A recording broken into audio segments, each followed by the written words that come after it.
And welcome back to Frankly Speaking. I'm your host, Frank. Let's call this part 17 of Mussolini, an Italian American perspective. Okay, guys, so tonight, this is where I want to go. I've been reading, uh, let's see here, Romano Mussolini's book, My Father, El Duce, right? Romano, I believe, was the youngest of all his kids. I think he was the youngest of all the sons at the very least. And he wrote a book back in 2006, sort of giving his take on some of the details, right? What he remembers. So he was about 17 years old, 18 years old, right around there. And a lot of information here is that he gives us the details of what he remembers, obviously, and a lot of the other details are things and stories he heard within his family, particularly from his mother. But the book is very interesting because it gives a lot of insight into a lot of the personal affairs of Mussolini, his family, and some of the more broader political events as well too. And he has some interesting takes on here that, well, let's put it this way: it upsets a lot of liberal sensibilities. And the reason why we know that, and I think I mentioned this is one of the other casts I've done in this series with this book, again entitled "My Father El Duce." There is an introduction at the beginning of this book, which is quite interesting to say the least. And I would suggest that you could probably skip it if you wanted to, but I'm gonna let you in on the little secret here. It's an introduction by a gentleman named Alexander Style, or Still, I believe it's Style, an American writer, I believe of Jewish descent, a liberal writer, that for whatever reason, the publishing company decided to put this introduction piece that really reads more like a hit piece, not just on Mussolini, because I think Mussolini is fair game if you want to judge him in history, but also it's a hit piece on Romano himself, right? Romano who's trying to give his side of the story. Obviously, this gentleman here in the introduction mentions how maybe Romano had a romanticized view of his father, which is, for one thing, it's very understandable and it's very possible. And I think the readers, we have to take that into account. I think many of us look at our parents in a romanticized view, especially after they've passed on and we've had time to think about it. But on the other hand, I don't understand why you would need to put a hit piece on Romano himself in this book, when in fact that's common knowledge, right? And we all know to take this sort of, very carefully and delicately, to understand that maybe the author that's related to the historical figure may have his own personal biases. I mean, this is the same thing, when I was reading the Rachele Mussolini book, her autobiography, or her biography on Mussolini himself. We all just take it into account. This is his wife. Maybe there's a biased view there. Absolutely. We have to take that into account. We have to compare it in the light of history. But at the end of the day, everybody deserves their voice to be heard. And to have this hit piece at the beginning of this book, whoever this publisher was here, it's just a travesty, to be honest with you. It's just it shows you the political nature of what I call the liberal filter in the West, right? Because we have to make sure that the declared villains of history are always, we got to continue to step on them in order to feed the liberal narrative that we've all been bombarded with, especially since World War II.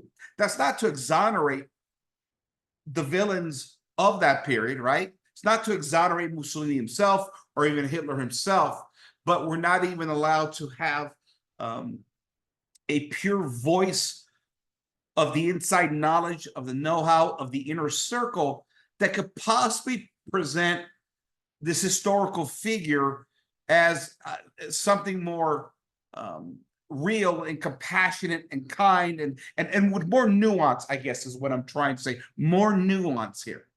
And that's what Romano does in this book, and it's quite fascinating. The fact that they put this hit piece at the beginning of the book, it's an annoyance. I know I bought it. I think I got this one off eBay, but if you go to the reviews over on Amazon, I did read the reviews. There's one review there that mentions this very fact that this introduction is a shame. It's a hit piece. And so I'm not the only one noticing this. Obviously, the publisher had a goal here to make sure this book is tainted, that the opinion of Romano Mussolini is tainted even before the reader starts reading it. And so you guys can judge for yourself. If you guys want to take a look at this book, I think it's fine to skip the introduction if you want, but I'll leave it at that. Let's get to the book itself. Let's talk about Romano. And it's a shame that I had to premise this cast with this introduction. It really, because I feel as if I'm undercutting the book and the words of Romano himself, the son of Mussolini, just to start this cast. And of course, that's not what I want to do. While I want to look carefully and consider that it is the son of Mussolini that's writing his book, that there could be a familial bias, absolutely. At the same time, why don't we just examine the ideas, the words, the experiences? Because even with the bias in the book, right, there could still be a lot of facts and truths in that matter that help us examine history closer. And there's some great stuff in here that I'd never heard of before, that's been omitted from other books that I've read on Mussolini. So I think we could go straight to the index here, and I'll give you just an implication of some of the things that Romano was talking about, particularly in light of his, experiences with his father. Chapter 1, Franco could have saved him. Now, we've heard that story before, and quite frankly, I read this chapter a couple of weeks ago, and I got back to the book, and I'm not quite remembering all the details of what Romano said. But my general understanding is that there was a plan to get Mussolini out of the country and over into Spain and Franco, and Mussolini rejected it. Mussolini was not going to abandon all the other fascists while they were all being hunted down by the partisans, aka the communists. And so that's just a quick summary of what happened there. And Franco would have protected, especially after Mussolini had assisted the Spanish and Franco in the Spanish Civil War there against the communists themselves that they were battling over there. The chapter 2 is behind the scenes at the arrest at Via Savoia. Now, this is another fascinating chapter.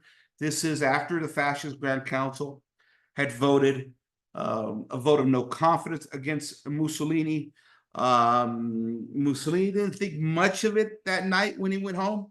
Interesting enough, it was Rachele, his wife, saying, listen, have all these guys arrested immediately. I think it was 6 or 7 of them that voted no confidence, including his son-in-law, Galeazzo Ciano.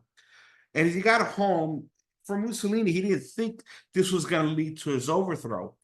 But apparently, from my understanding, there was some provision in the law that if you got so much of a no confidence vote, that would give the king some type of moral legitimacy to replace Mussolini at that point. That's why it's seen, what the Fascist Grand Council did as a traitorous act against the regime itself, though the king plays a vital role too, right? But after that vote took place that night, and they said it went on till 3 a.m. There was arguments back and forth, one of those, smoke-filled rooms, and they had the vote, and the vote came in. Most voted in favor of Mussolini, but you had those that voted against. And apparently that's all that was needed. But Mussolini didn't think it was going to lead to his overthrow, because he had a relationship with the king for 20 plus years, and he'd run Italy very well. The problem, of course, was the war. The war wasn't going good. And despite what many, again, within the framework of the Western liberal filter may think, an authoritarian leader always has accountability. It's not like you can run a nation into the ground and not expect, especially in Italy at that time, for there not to be accountability. And while before the war started, Mussolini did a good job bringing Italy up into sort of national prominence, taking it from a backward-ass country that was sort of wrought with political turmoil and disorder and financial struggles, Mussolini put Italy on the map on a geopolitical level, and he did a good job of that. And for that, the king kept him in power, and for that reason, it's probably why Mussolini didn't think much of the Grand Council vote. He was sad, he was disappointed, obviously, but that night when he got home and he told his wife Rachele about how the Grand Council vote had gone, Rachele is literally out of her mind, saying, "Have all the traitors arrested tonight, tonight." And he said, "No, it's fine. It'll blow over." And she said to him, "Tomorrow will be too late. You need to arrest them tonight," which is interesting because it shows you the political wisdom and machinations that Rachele knew, and her instincts were actually pretty much right on that, right? And so the next morning, Mussolini heads off to, was it the next morning? It might have been a day or two after. He has his weekly meetings with the king. He shows up, and now the king, because of the vote of the fascist Grand Council, has legitimacy now to replace Mussolini. He walks in, basically tells Mussolini that he's being replaced, and Mussolini is arrested and then sent off to different locations, right? And we'll talk about one or two of the locations here that he was shipped off. But a lot of this has to do with really post the book, post again Mussolini's what do you want to call it? Authoritarian rule of Italy, right? After he's replaced by the king. And there's lots of fascinating insights, and it makes sense considering Romano was, by that time, 1943, he's probably, what, 16, 17 years old is probably when his memory serves him best and what he's remembering at the time. Chapter 3. Oh, he had a plan for ending the war. Now, obviously, the war is going bad, right? You have Italians in the south, Sicily, the southern part of peninsula. Inflation is killing them. They're starving. In the north, financially, they're doing better, but now they're being bombed. They're right in the alleyways of the Allied bombing runs, and cities like Milan and Rome, they're all getting bombed, things of that nature. The war isn't going good. The Germans are already deep into Italy to assist an Italian military that's struggling over there. And the plan was to talk to Hitler to try and find a way to cut peace with the Allies. I think for Mussolini's sake, he trusted the Western liberal democracies, obviously more than he trusted, Joseph Stalin on the other side. Mussolini pled Hitler to make peace with actually Stalin. If he could cut a deal with Stalin, that means the Italy and Germany could focus more on the Western Front, because the Allies were not only landing in Normandy, but they were coming up the Italian peninsula, starting with the invasion of Sicily in 1943. The war couldn't go on for Italy much longer. They were having their factories bombed. Their economy was in turmoil. Mussolini wanted out. I think what maybe he was hoping for was a stalemate and an ability to get to negotiating tables with, again, the Allies. Part of the problem, though, with making a peace was that Hitler at that point was so drugged up, so high on drugs at that point, because I think from what I've read, he gets his first dosage of drugs in the late 30s, or maybe 40, 41. By the time 43 comes around, they say Hitler was on some heavy dosage of drugs. There was at one point a meeting that Mussolini and Hitler had, I believe, on that northern eastern border there, where Austria is, right there next to Italy there. And they said that Hitler was so hopped up on drugs that Mussolini couldn't get a word in. He couldn't even break it to Hitler that he wanted out of the war. And so it shows you what you were dealing with there at that point. And so you got a plan for any war. Mussolini wanted out of the war. The mysteries of Gran Sasso. Listen, I did a cast on this chapter here, a whole cast. Fascinating. It's it's where Mussolini is taken after his arrest. Hitler, of course, losing his number one ally, needed to save face, propaganda campaign, has the air gliders come in and rescue El Duce, and then eventually set him up as a puppet master or puppet ruler of the Republic. Salo, you guys can listen to the cast on the Grand Sasso raid. 5 letters for a lifetime is chapter 5. This is just personal notes. Apparently what happened was, after the war, Mussolini, of course, we all know, was shot on the side of the road with Claretta Petacci. There was some personal letters that were found in the Italian archives, and the government actually returned those letters to Mrs. Mussolini, to Rachele Mussolini, some personal kind of insights, and it shows you, what it shows you is sort of the personal side of Mussolini. And I think this is what bothers a lot of liberal sentimentalities, because in many ways he wasn't the demon, at least on a personal level, within the realm of family, right? He was kind of a normal dad, cared about his kids, loved his wife, things of that nature. Struggled, of course, with the affairs with various women, but of course, men in power do that. There hasn't been an American congressman that hasn't struggled with that, right? But that's for another conversation. In fact, we're going to talk about that in a minute. And they're really touching personal letters, particularly because I believe it's this chapter. Yes, it talks about his time at the island of Ponzo. Now, when Mussolini was replaced by the king, he was taken to a few different locations, right? Before he gets to actually the Gran Sasso, right? Um, Before that raid happens, one of the stops, he spent, I believe, a little bit of time, I don't know, for a week or two on the island of Ponzo. Now, I believe the island of Ponzo is on the west side of the peninsula. I believe it's right by a major island called Ischia, right? It's in that region. And it was there that Mussolini, being held as a prisoner by the king at the time, was said to really be suffering, particularly thinking about his family, missing his family, but particularly thinking about his son, Bruno, who had died in 1941 in a tragic airplane accident. And it was there where Mussolini, they say, read the book, The Life of Christ. It was there where Mussolini asked the priest of the island if he would say a mass for his son Bruno, his deceased son. It says here that he didn't get to attend the mass as a prisoner, but he asked the priest. It is also known that Mussolini gave the priest a gift as well too. I don't know what that gift was. I don't know.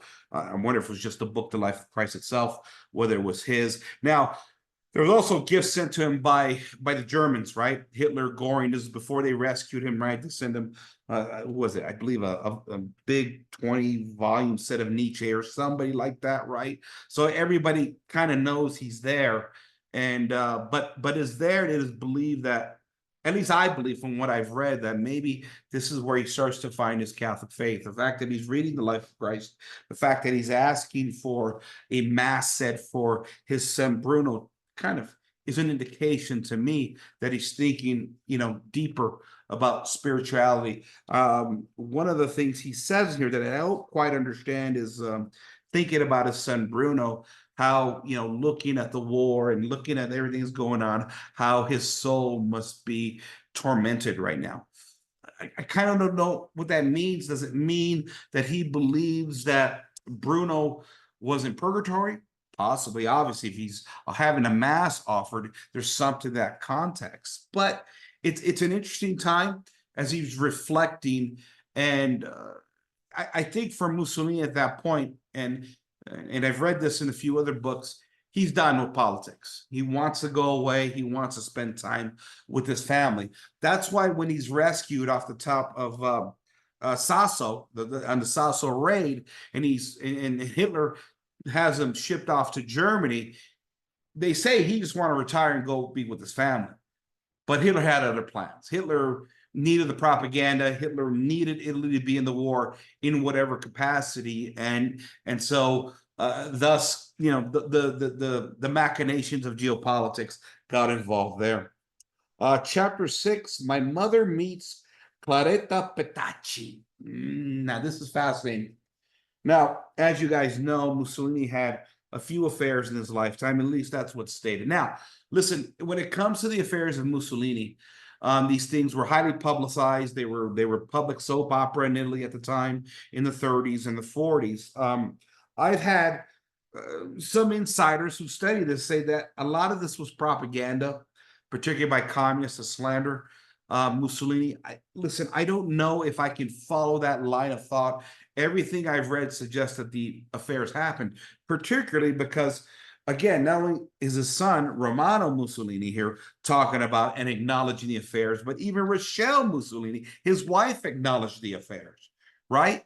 And so, when everybody's acknowledging it, even his closest circles, it makes it difficult for me to say, well, no, they didn't happen. This is all propaganda. Now, I believe there is some propaganda involved. That's part of the issue, right? When again, the liberal filter and communism is involved, it's hard to trust any information. I get that. But in the case of Clara Petacci, they say that Rachele Mussolini, at least Romano here argues that his mother was in denial for a while. She loved Mussolini dearly. And for whatever reason, now we're talking the years of the Republic of Salo. Clara Petacci decided to get an apartment, or she was given an apartment really down the street from the Mussolini family. And word got around that she was in the neighborhood. Well, Mrs. Mussolini decided to, well, make a trip over to her apartment, I guess you could say. And a confrontation happened. The way Mrs. Mussolini describes it, her heart was racing, and she was there to confront the mistress. And they said the entire time that Petacci, being faced now with the wife of Benito Mussolini, was in tears. There was a confrontation. Apparently, a bunch of love letters were presented by Clara Petacci to Mrs. Mussolini. The way Romano describes this is that Clara Petacci really loved Mussolini. It was true love. It wasn't like this just affair for just pleasure, right?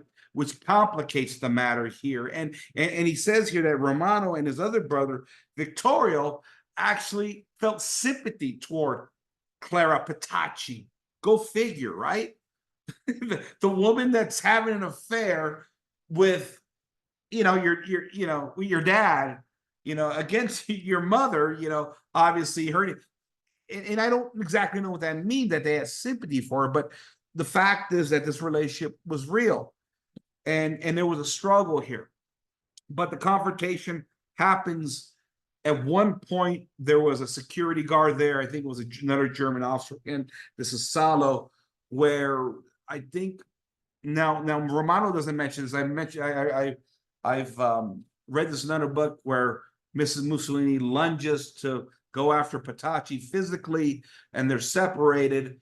Petacci's crying, runs up the stairs, and this confrontation happens. And at this point, I believe, is where Mussolini stops seeing Petacci. Right now, when we get to their deaths, they're together. It's another story there why they end up together. Part of it is Petacci following Mussolini around from the Nicholas Ferro book, but also the communist propaganda to put them together is what a lot of people have speculated. But there's more to unravel there. So that's chapter 6. Chapter 7, with my father at Villa Carpena. This is a family home.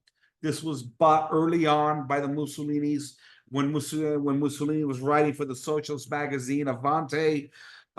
It's interesting because it gets into the life and really how Mussolini approached life, right? The one thing that never enamored him was money. They say, and I've read this in multiple books, that he hated money. In this book, where Romano reveals was not only did he hate money, he was completely oblivious to money. They say he would bring a paycheck home with a paycheck enclosed in an envelope and hand it over to his wife, right? There's a quote in the book, and I'm paraphrasing here, from Rachele Mussolini saying, listen, when he dies, they're not going to find anything but a handkerchief in his pockets. He just doesn't care about money.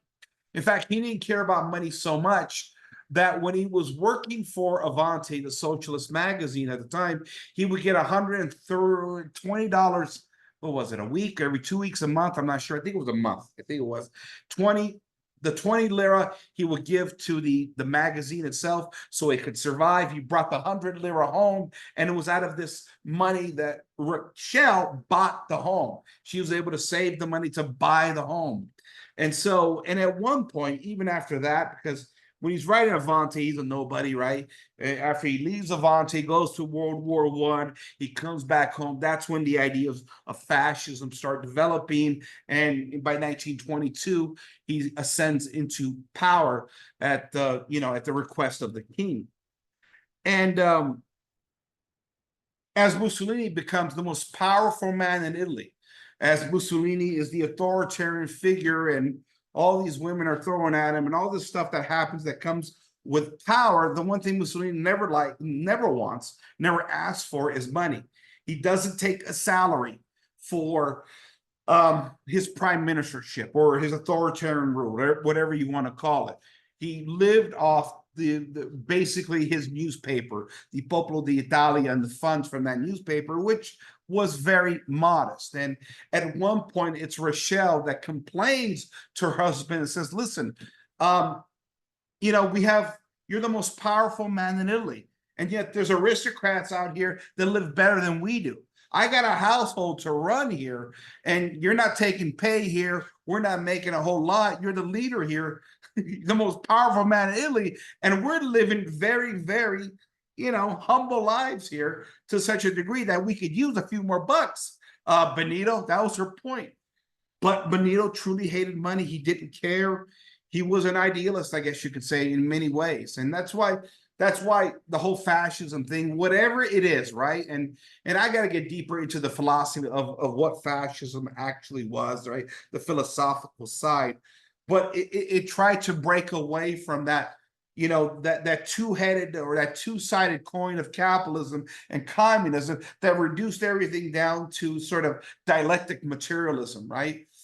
For Mussolini himself, who hated money, understood its importance, don't get me wrong, but hated money. It was very difficult for him, and he concocts an ideology that encompasses other principles other than who's controlling the means of production. Where are the resources coming from? What is the economic engine of prosperity? How do we buy this? And how do we build this through financial needs? There was an appeal to something bigger: culture, history, tradition, sports, faith, religion. All of this encompass his ideology of something bigger than simply the material world. And this is what a lot of people never understood. And this is why Mussolini was always called the poor dictator, because he hated money. Romano simply confirms this in the book, in chapter 7 here, at Via Carpena, and lots of great memories here for the family. Okay. And, whether it was at the time of Avanti or even late in life, I believe now the house at Villa Carpena is now a museum, right? That's what, or was, at least when this book was written in 2006. So there you go. Chapter 8, Il Duce, the cinema, and Petrolini. One of the things that fascinated Mussolini was cinema, particularly Hollywood. Mussolini had a great affinity or a great respect for what Hollywood did, and in many ways wanted Italian cinema built. Back then, he sent his son Vittorio to America, specifically to Hollywood, to study and get details and talk to people and make connections there, so Italy could expand on its own cinema projects. Mussolini himself loved Charlie Chaplin, and all the big wigs of that time, and the what is it, the Marx Brothers? Is that what they were called? I forgot what they're called now. But Mussolini had his favorite comedians, that kind of slapstick comedy of the 20s and 30s, things of that nature. And they tried to get the cinema up and running. They had some projects going, particularly his son got some big producer, director from France. They did make a few movies, but then the war broke out. And once the war broke out, that pretty much ended Italy's venture into the cinema. But the cinema was big in Mussolini's mind. And then chapter 9 is fascinating. Okay, this book, it's the last chapter I've read so far. So I'm going to do this in 2 parts. I'm going to have a part 2 about this book. I see 9, 10. Let's see. Oh, sorry. 10, 11, 12, 13, 14, 15, 6 more chapters. Okay. So chapter 9, I'll end with chapter 9 here. It's entitled Era, My Father, and Galeazzo Ciano. Now, this is fascinating. And it's fascinating because it's one of those moments in history where there's a big critique of Mussolini. For those of you that don't know, Galeazzo Ciano partook of the vote of no confidence against Mussolini at the Fascist Grand Council, which eventually led to his arrest and eventually led to his execution. And this has been widely talked about. And one of the sad things is you can see the execution of Galeazzo right on YouTube. Hate to say it, it's pretty tough to watch. But this has been used against Mussolini, even from the more, what do you want to call it, conservative, I guess, historians, to kind of highlight sort of the brutal nature that at times could come out of Mussolini, the cold nature of Mussolini. And it's always one of those things you're like, okay, it's a son. How can he have his son-in-law shot, right? And it's always been interesting. It's always one of those things that are tough, dark, I guess you could say. But Romano reveals a few things here that are very interesting, that has shed a new light that I have not read in other Mussolini history books. Okay. Now let's remember, Galeazzo flees for Germany. Him and Etta flee for Germany. And then Hitler arrests him, has him sent back to Verona, where he's immediately arrested and then, of course, put on trial. They say, even Romano said, it was a sham trial. Now, I think I want to read to you from the horse's mouth here, right? Because the idea is, and listen, before I read here, I'll go back to the Nicholas Ferro book, right? Mussolini and New Life, and what Nicholas Ferro had to say about the event, right? When it was certain and the sham trial took place and the executions were about to happen in the morning of, they say that Mussolini was up till 3 a.m. and that he was pacing. Now, remember, he's not the leader of Italy right now anymore at this point. He's the leader of the Republic of Salo, which I would argue is a puppet regime set up by Hitler, right? After his rescue at the Grand Sasso raid, right? And the way Ferro describes it is that he was pacing around 3 a.m. and at that point, Hitler had put German guards to watch over Mussolini or anybody important at that time, because it was the German military holding the front lines as the Allies are coming up the southern peninsula. And Mussolini turned to the guard, I believe was it General Wolf? I believe, I forget the name of the guard now, it could have been Wolf. It says, what do you think that the Fuhrer would say if I stopped the executions, right? And Ferro's book pretty much leaves it at that. And I always found that interesting in his book. And, you know, what did that mean at the end of the day? Obviously, he's thinking about it. Now, Etta, his daughter, was pleased to save her husband's life, you know. And so you had that going on. And so it leads you, or it leads more liberal authors to suggest that this was the cold nature of Mussolini. And this is the brute Mussolini who went along and executed his own son-in-law. What monster does that, right? You know, or what kind of a monster does that? And that's how I kind of always took it, though the political implications of what the Fascist Grand Council did was a betrayal, and it did lead to the overthrow of Mussolini. So you could also understand the traitor charge. But again, this is family, right? This is son-in-law. This is the father of his grandchildren, right? Even in the Richard Lamb book, War in Italy, 1943 to 1945, a book I like, an author that's very fair and balanced, I think, on Mussolini. He even goes in so far as to say, well, yeah, this is, again, this is where Mussolini at times could be brutal and be belligerent and be the bad guy of sorts, right? And sort of highlighting in a negative connotation how, okay, the dark side of Mussolini, right? Had his own son-in-law shot, okay?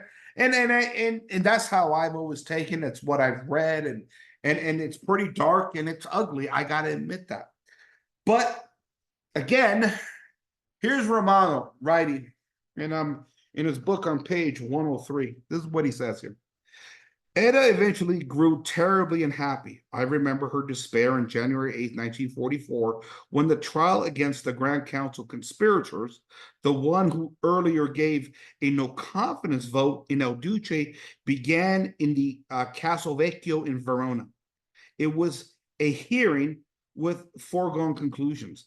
Hitler himself insisted that the traitors be punished without pity and without exception.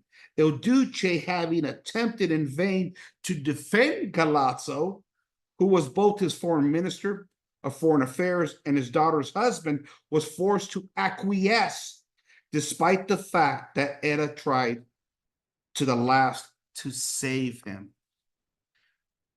I never heard that before from the other books, that he tried to save him. But let's continue on here. It's interesting, right? After arguing violently with my father as part of her efforts to save her husband, my sisters tried to use Galeazzo's controversial diaries, hidden in a secure location, as currency. She knew that the Germans wanted them, and she even requested an audience with Hitler about them. But it was all for naught. On October 19, 1943, Galeazzo, who had sought refuge in Germany on Edda's advice, mind you not, was forced to board a plane and go back to Verona, where he was immediately arrested. Poor Galeazzo, his fate was sealed. Hitler even held his and my sister's 3 children hostage in Germany, fearing that El Duce would find a last-minute escape route for his son-in-law. End quote.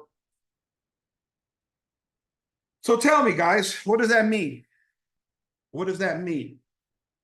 Mussolini tried to make the case for Galeazzo, all the while Hitler has his grandchildren being held prisoner. Is there some manipulation there? Is there some coercion going on there? Could he have stopped the execution? I'm asking questions here because this is different from how it's been explained to me in other books, that it wasn't just a cold-hearted nature of Mussolini. He did consider, he did try and make a case to have the conspirators. But again, this is the Republic of Salo. This isn't Italy anymore. I'm presenting the nuances here, right? With his grandchildren being hostage. Is it possible that Mussolini was coerced? Remember, in the Nicosfera book, he says, he looks to the German guard and says, what do you think the Fuhrer would think if I were to stop the executions? It's fascinating. It's interesting. It's something that I think needs to be delved deeper into. I think, I don't know how much more we could find. I mean, this is firsthand evidence. Now, could the introductions book by the Alexander Style be right, that this is all Romano romanticized his father? Possibly, but that doesn't mean that it isn't true. What's going on here? Let me read, because there's more to this, right? Galeazzo was executed as a traitor the next morning, January 11th. When my father learned of it, he feigned indifference. But I remember how he burst into tears that evening at Via Petronelli. He cried without attempting to hide his pain. That he had no news from Edda tore him up even further. That night was long and terrible for all of us. My mother held my sister Anna Maria and me by my hand, not daring to knock on my father's door. Our family tragedy took place within the larger tragedy of Italy, like a wave of intolerable grief. And let me stop there. That's page 104. So tell me what you guys think. Tell me what you guys think. I'm not here to create a fairy tale narrative about anybody. I'm a guy that's looking for truth at the end of the day. I'm a guy that's trying to be honest and fair to history because I love history, right? And this is why I resent everything we've been taught in the West through the prism of liberalism that has lied to us about so many events throughout history, from the slander against Christendom to the slander against the Catholic world, and even now, World War I, World War II, when I don't believe we've all been given the honest to goodness truth. That's not to say that the Axis powers were the good guys. I'm not suggesting that at all. But there's more nuance to these stories. Here, Romano presents a side of Mussolini that is not very well accepted. And it's why this book had to be thrashed at the very beginning, at the introduction, especially when it comes to the case of Galeazzo Ciano, and trying to move through the story. Now, is there, something in this book by Romano that needs to be questioned? I don't know. I mean, there's always questions about everything and every author and everything everybody writes. There's always credibility issues, and I'm open to having my mind changed. But here, clearly, we have a few pieces of evidence given by a first-hand source that suggests Mussolini tried to save Galeazzo. Hitler had his children and insisted on a very punitive punishment as traitors, and Mussolini grieved and cried afterwards, right? Because not only did he lose his son-in-law, it pretty much was the last time he had a relationship with his daughter, right? As his daughter was angry and fled and all that stuff. I don't know exactly the last time he saw his daughter. He loved his daughter, firstborn child, loved her. And so this tore a hole in their relationship there at the end too. It would be interesting to know when was the last time they actually saw each other, whether he actually saw Etta ever again after the execution of Galeazzo Ciano. But anyways, listen, the book is fascinating. It has a lot of insight, details into the life, the personal side of Mussolini and the family. I find it fascinating. I'm going to read the last few chapters and probably do a part 2 on this book, and I'll give you the insights. There you go. You guys let me know what you guys think. I think it's very interesting stuff. I think it's stuff we ought to consider in light of history, to be fair and to be, a fair judges. Granted, we got to be prudent too. We can't fall in love with any historical figures. I think there's plenty of blame to go around, not only for Mussolini, the Axis powers, but also for the Allies, the communists. There's a lot of things going on at the time. Once we get into the political affairs, and that's why the next book, which is by Richard Lamb, again, Mussolini as a diplomat, we're going to unravel really the geopolitics that gets us to World War II. And I would argue from everything I've read so far that not only was Italy pushed into the Axis camp with Hitler, but the entire World War II narrative, or the reason why World War II starts, is the insecurity of the British and their willingness to defend their empire to the very end. And the irony of it all is that the British lost that empire by the end of World War II. They were broke. So whatever it is they were trying to protect, they couldn't protect it. And they started a world war over that.